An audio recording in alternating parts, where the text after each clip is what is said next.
믿음의 최고봉이라는 말씀으로 성민교회 양은화 목사님께서 말씀 선포하시겠습니다. 우리에게 주신 하나님의 말씀은 시편 9편 11절에서 20절까지의 말씀입니다. 너희는 시온에 계신 여호와를 찬송하며 그의 행사를 백성 중에 선포할지어다. 피 흘림을 신문하시는 이가 그들을 기억하시며 가난한 자의 부르짖음을 잊지 아니하시도다. 여호와여, 내게 은혜를 베푸소서. 나를 사망의 문에서 일으키시는 주여, 나를 미워하는 자에게서 받는 나의 고통을 보소서.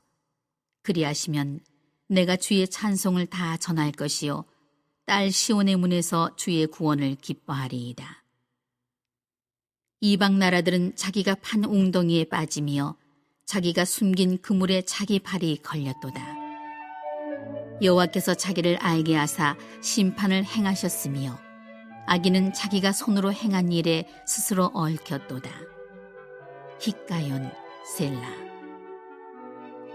악인들이 수월로 돌아가며 하나님을 잊어버린 모든 이방 나라들이 그리하리로다. 궁핍한 자가 항상 잊어버림을 당하지 아니하며 가난한 자들이 영원히 실망하지 아니하리로다. 여호와여, 일어나사 인생으로 승리를 얻지 못하게 하시며 이방 나라들이 주 앞에서 심판을 받게 하소서.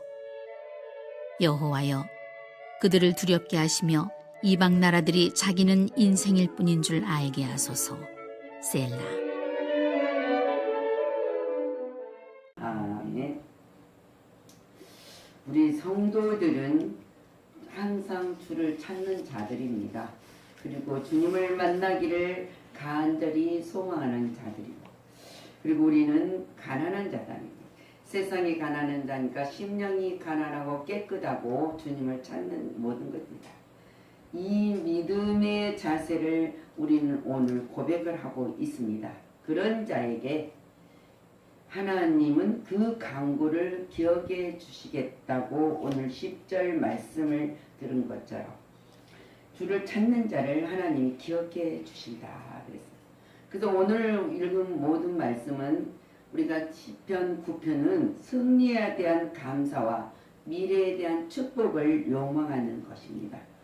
자, 과거의 승리를 감사하고 하나님이 도와주신 것, 또 미래의 축복을 요망하면서 부르짖는 간구하는 기도가 오늘의 본문의 말씀입니다. 요약을 해보면 3절에서 10절 말씀을 보면은 하나님의 심판의 대주제자를 인간의 언행의 심사, 선악을 심판하시고 국가의 존폐도 민족의 흥망성쇠도 하나님의 심판에 따라서 좌우된다는 고백입니다. 악인에게는 심판자가 되시고 의인을 위하여는 변호자가 되시고 압제당하는 자에게는 산성이 되어주신다. 그리고 환난당하는 자에게는 피난처가 되신다는 사실입니다. 그리고 11절에 14절 말씀을 보면은 하나님은 의인의 호소를 들으신다 그랬어요. 그리고 가난한 자의 부르짐을 들으심으로 그의 베푸시는 자비를 찬송하며 백성들에게 하나님을 선포하고 증언한다 했습니다. 우리가 이런 마지막 15절에서 20절 말씀을 보면은 하나님은 악인을 공의로 판단하시는데 악인은 자기가 판 웅덩이에 빠지며 자기가 행한 대로 보응을 받는다는 이 다윗의 신앙의 고백 속에서 하나님이 역사를 증언하고 있어요. 그래서 오늘 믿음의 최고봉은 기도에는 믿음이 항상 요구되고 있다는 사실입니다. 11절 말씀, 시온에 계신 여호와를 찬송하며 이는 하나님의 거룩하심과 함께 하심에 대한 믿음의 찬양이다. 그래서 성전의 예배 행위가 우리 생활 속에서 열매를 맺어야 된다. 그래서 11절 말씀에 그냥 그 행사를 백성 중에 선포할지어다. 12절은 가난한 자의 부르짐을 잊지 아니하신다 그랬습니다. 주님의 요구하는 자의 믿음의 기도를 말해요. 우리는 하나님을 믿기 때문에 하나님이 우리를 악에서 건져주시는 분이라는 사실이에요. 어떤 환란 속에서도 우리를 온전히 이루신다는 거예요. 그래서 믿음의 최고봉은 나의 사망의 음문에서 일으키시는 주여 기도하는 자다. 나의 받은 공고를 기억하소서. 내가 고통받은 것을 그거 위대한 시잖아요. 이게 얼마나 위대합니까? 여호와여 내게 은혜를 베푸소서. 나를 사망의 문에서 일으키시는 주여. 나를 미워하는 자에게서 나에게서 받은 나의 고통을 보소서. 라고 고백을 해요. 여기는 세 가지 배경이 있습니다. 깊은 파멸의 개념이 깔려 있어요. 거기서 큰 구원을 입은 은혜를 버리고 은혜를 바라고 기도하고 있는 거예요. 간절히. 우리는 이 다윗이 구하는 기도처럼 어떤 상황에 모든 고난에서 깊이 아픔과 고통이 있을지라도 하나님 앞에 은혜를 바라고 입을 열어서 기도를 해야 된다. 그리고 영광스러운 높임이 있기를 소원한다. 이는 우리가 십자가에서 부활의 의미를 아는 기도예요. 우리가 죄와물로 죽었던 우리를 십자가에서 살리신 하나님의 은혜를 그리고 부활 승리를 부르는 그것을 영광스러움을 높이기를 소원한다. 부활의 승리로 영생을 주시는 그 영광의 나라를 들어가기를 소원한다. 그 이야기를 하고 있어요. 그래서 사망의 문에서 일으키시는 주여 기도를 합니다. 그리고 이 믿음의 최고봉의 믿음을 가진 자들은 구원받는 자의 소원의 기도를 해요. 오늘 우리가 14절 기도하지 않습니까? 그리 하시면 내가 주의 찬송을 다 전할 것이고 딸 시온의 문에서 주의 구원을 기뻐하시리로다. 했습니다. 사명과 책임의 소원이에요. 딸 같은 시온의 문을 곧 우리 교회입니다. 딸은 신부 같은 교회의 모습을 말하고 있어요. 최고의 믿음은 죄에서 구원해 주시는 주님의 사역을 믿는 믿음을 말해요. 우리는 그 사역을 믿기 때문에 그 믿음에 근거해서 기도를 한다는 거예요. 그 기도가 하나님이 정말 기뻐하시는 참된 기도가 된다. 기도이라는 사실이에요.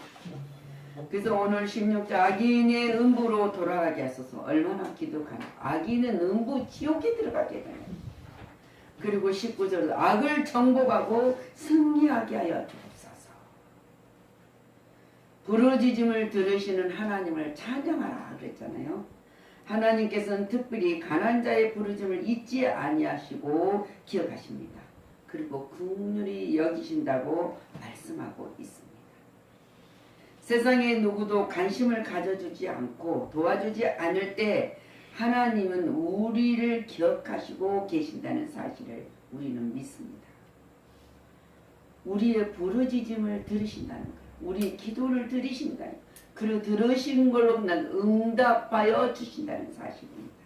그리고 우리를 불쌍히 여겨 주신다는 것입니다. 이 사실로 인해 하나님을 우리는 그래서 하나님을 찬양한다. 찬양할 수밖에 없고 하나님께 영광을 돌리지 아니할 수가 없는 거룩한 백성의 삶입니다.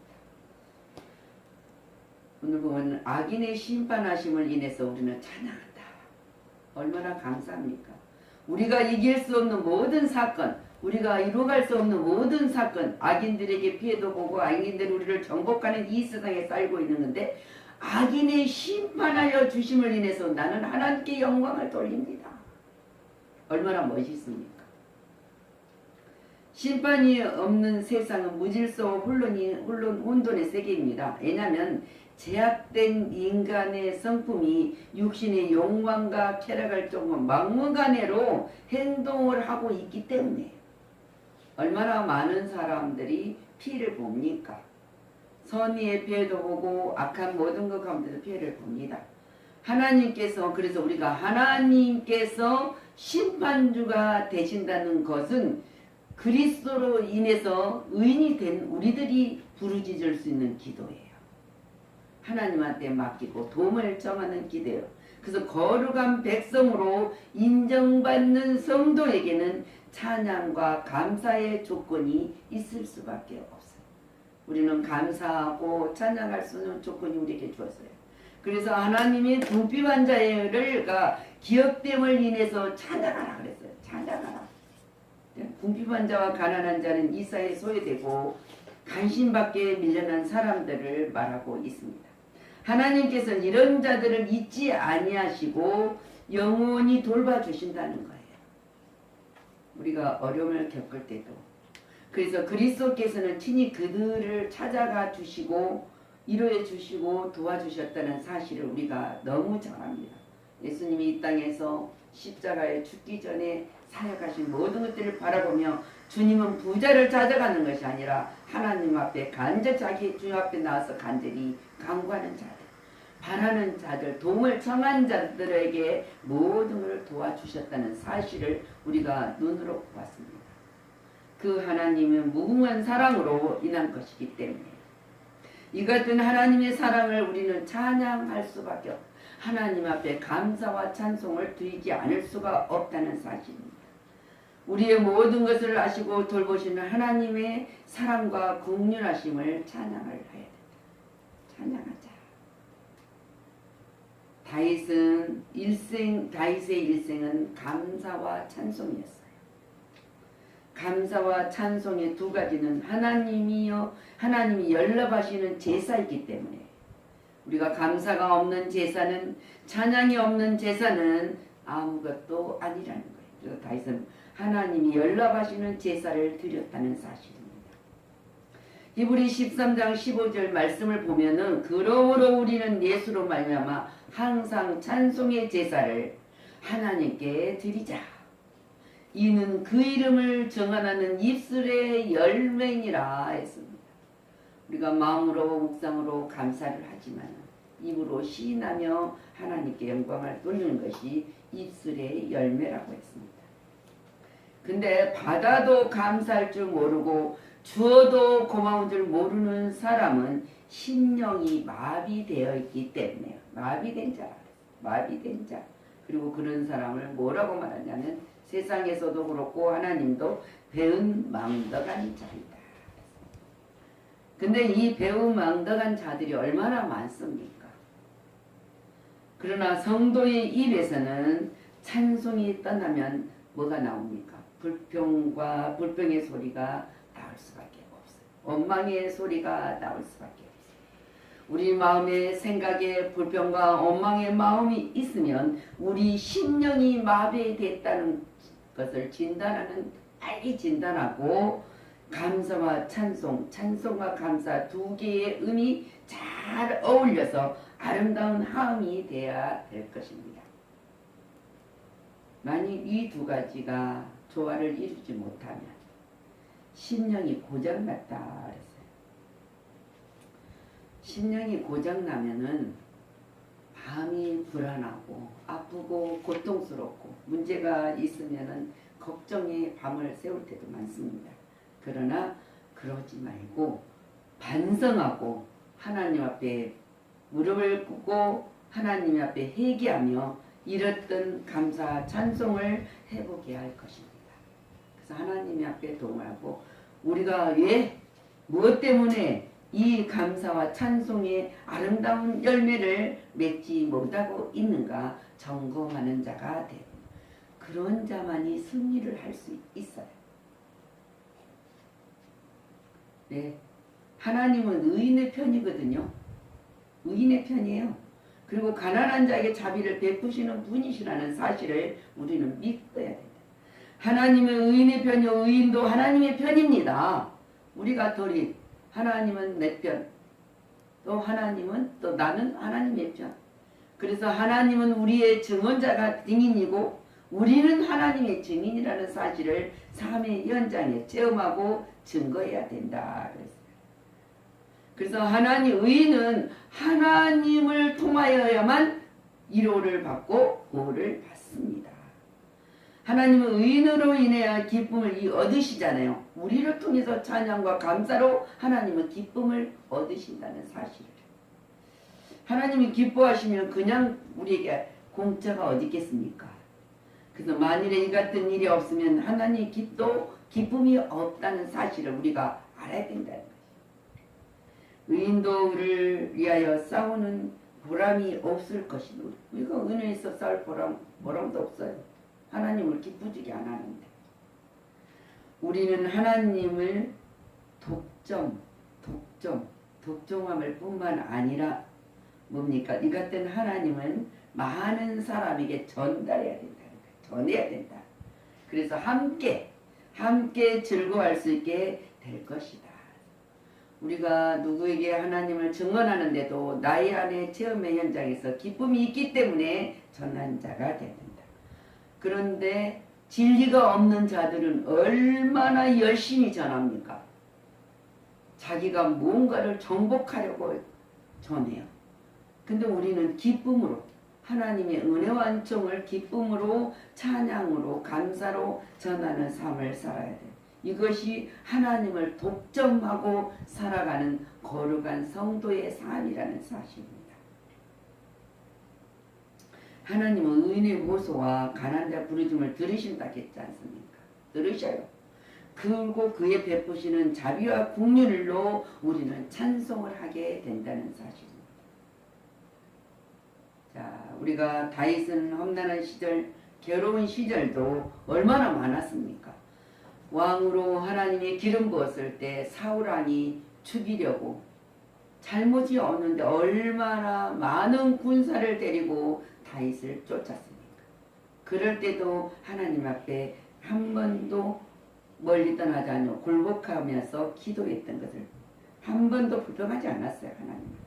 일평생 감사와 찬송으로 일관했던 이 다윗의 삶을, 그러니까 당당하게 악인을 멸하여달라고, 그리고 나의 간구를 들어달라고, 나의 모든 죄악을 우슬초로 씻어주시고 다시 나를 여심령을 회복시켜달라고, 그렇게 당당하게 하나님을 의뢰하면서 기도했을 수가 있었던 사실입니다. 믿었기 때문에요. 하나님은 의뢰했기 때문에요. 하나님은 나의 보호자고 방패고 요셉이라는 것을 알았기 때문에요. 그래서 우리는 찬송과 감사의 조화를 잘 이루어서 하나님이 연락하시는 제사를 드려야 된다. 그것은 바로 의인의 구하는 기도는 힘이 있다 그랬어요. 왜? 하나님께 감사와 찬송을 드리는 자이기 때문에. 그리고 하나님이 의인의 호소는 들어주신다는 확신과 믿음이 가지고 약속이 있기 때문에 우리는 기도를 할 수 있다.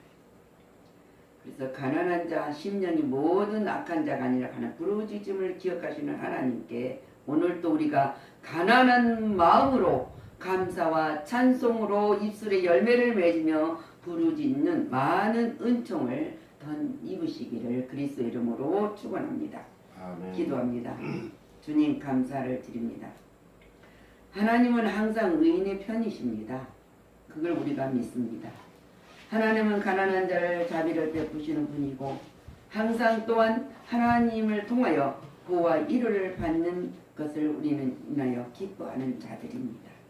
그리고 우리가 모든 사람과 더불어 함께 즐거워할 수 있게 하여 주신 하나님 감사를 드립니다. 모든 것이 주님의 은총과 사랑 속에 헛되지 않았음을 고백하며 의인의 간구를 드신 하나님께서 기도에는 믿음이 항상 요구되고 또 사명의 문에서는 일으켜 주시는 주님을 찬양할 수 있고 우리들이 그 구원한 자의 선의 기도를 하나님 앞에 드렸을 때 온전히 하나님이 받으시고 우리의 모든 것들을 이루어 주셔서 우리에게 약속하신 것 하나도 빠짐없이 주시길 원하시고 우리가 구하는 기도를 들으시는 원하는 주님을 찬양합니다. 감사로 영광을 돌립니다. 오늘 이 말씀을 통해서 우리는 항상 악에게 지는 것 같지만 선으로 악을 이길 수 있는 능력과 권능을 우리에게 주셨으니 항상 하나님의 지혜와 지식과 명철과 분별력과 통찰력을 주셨으니 온전히 활용할 수 있도록 임마누엘 하나님이 함께 하심으로 증언하는 삶의 체험장에 있게 하여 주옵소서. 영광을 돌리게 하여 주옵소서. 감사드리고 예수 그리스도 이름으로 축복하고 기도하였습니다. 아멘. 아멘.